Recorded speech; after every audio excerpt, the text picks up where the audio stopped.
L'histoire est plus ou moins récente. Elle date de 2017 et se déroule dans un village du Gard. Une femme est découverte inerte dans l'entrée de sa maison par son mari. Il ne fait pas le moindre doute que c'est un meurtre qui a été commis. La femme a été lardée de coups de couteau. L'auteur de son meurtre n'est autre que son fils de 38 ans au moment des faits. Mais pourquoi a-t-il tué sa mère? L'homme est-il saint d'esprit? Avait-il toute sa tête lorsqu'il passe à l'acte matricide? Ce sera tout l'enjeu du procès. Bonsoir à toutes et à tous, j'espère que vous allez bien. Bienvenue dans Binder, J'ai tué ma mère, le meurtre de Nicolas Collet. Matricide à domicile. Le 4 août 2017 à Vergès dans le Gard, près de Montpellier, Jacques Collet rentre chez lui, après avoir fait quelques courses. Il passe la porte et découvre le corps de sa femme inerte dans l'entrée de la maison. Il appelle paniquer les gendarmes. Ils arrivent très vite sur place, avec les pompiers, ainsi que les services techniques et scientifiques. Eux gèlent la scène, car Manuela Collet, sa femme, n'est pas tombée. Elle n'a pas non plus fait d'infarctus.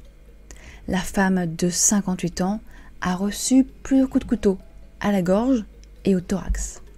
C'est un déferlement de coups qui lui ont été portés. L'arme du crime est même toujours sur place. Un couteau de cuisine pourvu d'une lame de 12 cm de long. Elle est là, couverte de sang près du corps. Pour les gendarmes, l'auteur connaissait très probablement sa victime. Le mari est interrogé à ce sujet. Pour lui, il n'y a qu'un seul suspect, son fils. Car depuis son retour de Colombie, Nicolas est bizarre. Il a commencé même à consommer des produits stupéfiants. Et il a fait plusieurs séjours en institution, après des crises où les experts ont bien du mal à poser un diagnostic, entre schizophrénie et bipolarité.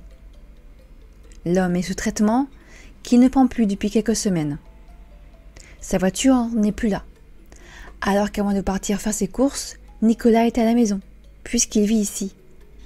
Mais à l'arrivée du mari, plus de Nicolas, plus de voiture, mais une épouse dans une mare de sang. Mais pourquoi Nicolas Collet, 38 ans, aurait-il tué sa mère avant de prendre la fuite? Dans la même journée, Nicolas se rend et avoue le meurtre de sa mère. Il se rend à la police de Fleury, près de Béziers. Le juge d'instruction n'a même pas le temps de diffuser un mandat de recherche contre lui. À 20h30, Nicolas Collet est placé en garde à vue. C'est le départ d'une procédure judiciaire qui, de prime abord, semble simple. Nicolas Collet a tué sa mère. Et pourtant, durant toute la procédure, les interrogatoires, le procès, à ses avocats, aux experts psychiatres, il ne dit rien d'autre que ces mots. J'ai tué ma mère. Sauf, peut-être, quelques bribes d'explications à certains experts psychiatres. Mais tout le reste du temps, il gardera le silence sur les circonstances exactes et réelles de son passage à l'acte. Un examen psychiatrique fait juste après son arrestation déclare Nicolas tout à fait apte, qu'il avait toute sa tête lors de son passage à l'acte. Nicolas Collet semble de prime abord très froid, très distant vis-à-vis de ce qu'il a commis, vis-à-vis de sa famille également. Cependant, avec les mois qui passent, Nicolas Collet va donner les versions, ou plutôt les raisons, de son passage à l'acte, avant de retomber dans un mutisme assourdissant. Ce jour-là, ce 4 août, il est seul avec sa mère, puisque son père est parti faire 2-3 courses. Le matin, sa mère est partie au coiffeur. Alors, quand elle rentre, Nicolas est seul avec elle, et elle est toute pimpante. Et là, Nicolas pense que sa mère a un amant, un voisin, qu'elle trompe son père. Pour lui, sa mère n'est pas allée au coiffeur, mais elle est allée rendre visite à son amant. Une dispute éclate. Nicolas prend un couteau dans la cuisine et tue sa mère. Il va aussi donner une autre version, comme quoi sa mère lui aurait demandé de la tuer. Mais les experts psychiatres estiment que Nicolas aurait été halluciné. Bref, Nicolas semble saint d'esprit. Un procès peut donc se tenir. Le procès. Le 3 juin 2021, le procès de Nicolas s'ouvre. Comme à son habitude, Nicolas Collet garde le silence. C'est son droit, après tout. Son père est présent, il ira même à la barre. La sœur de Nicolas, de ce que j'ai pu lire et entendre, ne se sera pas présentée au procès. Le passé psychiatrique de Nicolas Collet est sur les lèvres. Son jugement a-t-il été altéré simplement, donc la peine sera moindre, ou bien son discernement était complètement altéré, et donc il ne peut être jugé, mais interné.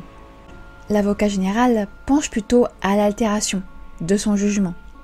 Nicolas Collet savait ce qu'il faisait, mais c'est sa prise de substance, couplée à ses pathologies, qui l'ont conduit à tuer sa mère. Car le jour du meurtre, il avait consommé. Il a quand même pris un couteau dans la cuisine, non pas le premier objet qui lui est tombé sous la main. Ensuite, il prend la fuite en voiture. Il a roulé un peu plus d'1 heure avant de faire le choix de se rendre. Aussi, il fera quelques recours en justice pour tenter de sortir de prison. Il n'est pas hors de la réalité, il sait ce qu'il a fait et ce qui l'attend. Au procès, l'avocat général demande 20 ans de prison. Le 4 juin au soir, les jurys décident 25. Nicolas Collet, qui ne parle presque pas à ses avocats, fait appel. 30 ans de prison. Les jurés auraient eu peur qu'il recommence, qu'il s'en prenne à son père ou à sa sœur. Nous sommes en 2024. Nicolas Collet est maintenant en prison, et ce pour un bon moment. Une certitude, c'est lui qui a tué sa mère. Cependant, la question qui aurait dû avoir sa réponse durant le procès, le pourquoi du crime, les circonstances, eh bien personne, hormis le coupable, ne sait pourquoi. Nicolas Collet n'a jamais voulu répondre clairement à cette simple question « Pourquoi ?» Je cite l'avocat des parties civiles. « On ne saura jamais ce qui s'est passé. A-t-il eu une bouffée délirante? Y a-t-il eu une dispute? Est-ce un acte délibéré, prémédité ?» Et je suis étonnée. Outre la schizophrénie, on n'a pas abordé la perversité de cet homme qui, depuis son plus jeune âge, a imposé sa loi, terrorisé ses parents, sa sœur, ses cousins. Un fils qui passait à côté de cette mère qui le protégeait. Nicolas Collet, avant le sombrer dans la prise de produits illégaux, avait un bel avenir en tant que cycliste professionnel à la trentaine. Mais malheureusement, un grave accident de vélo y mettra un terme. Le monde professionnel du cyclisme devient une porte qui se claque devant lui. Dès cet instant, la vie de Nicolas Collet bascule. Le jeune homme sombrera jusqu'au jour où il tuait sa mère. Je vous remercie d'avoir regardé ou écouté cette vidéo jusqu'au bout. N'hésitez pas à partager vos avis en commentaire. Je vous donne rendez-vous mercredi prochain pour une nouvelle histoire. Passez une très bonne semaine. Portez-vous bien. Prenez soin de vous et de vos proches. Et d'ici là, n'oubliez pas,